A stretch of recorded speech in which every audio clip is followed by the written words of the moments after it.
Well, Nottingham holds a very dear place in my heart. I love Nottingham because when I left drama school, I decided I only wanted to work in the theatre.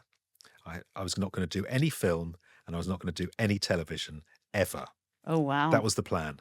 I wanted to be a great actor, and I thought the way you become a great actor is to play all the great parts.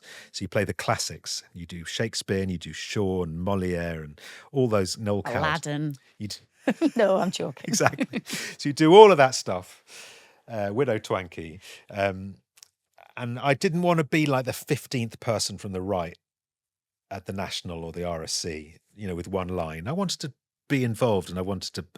So I was prepared to go anywhere. And Nottingham, I did 3 plays at Nottingham very early on in my career.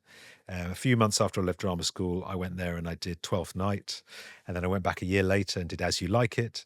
And then I went back a year or two after that and did The Tempest. I did 3 Shakespeare plays there. So again, it was like moving away from home. The first time I'd gone away from home to be an actor. And that's what you dream of, I think. Well, that's what I dreamed of when I was thinking about acting, is going to a town or a city I didn't know, living in digs, being paid to act. Can you imagine actually being paid to do this thing that you love doing? To be heading out on a Thursday morning from digs to the theatre to go and do a matinee and then an evening show. That just to me felt like the absolute dream. That was all I wanted to do. And I got to do it in Nottingham.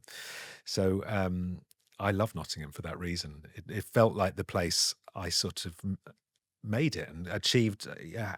My dreams came true. I actually got paid to be an actor. Yeah, I mean, happy memories there Yeah. then. At what stage did you decide that you were going to admit defeat and allow all those other kind of elements, the Film and television telly. and all I that did sort of thing? 5 years of theatre. My agent would ring me up saying, "We've got this audition for you for a Merchant Ivory film." Nope, thank you.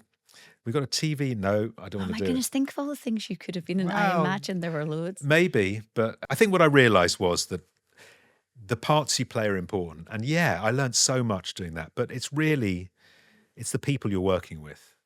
Probably you learn more off than anything. And of course, there are talented people working in the theatre, but there are also talented people working in film and television. And I realised that, I should come down off my high horse and give it a go. And I was really lucky. I fell in with Armando Iannucci almost immediately and Chris What was your Morris. first TV gig? First TV gig was with Rob Brydon and Julia Davis. It's called Human Remains, which they played a different couple every week. And I was in one of them playing a clown in the full gear.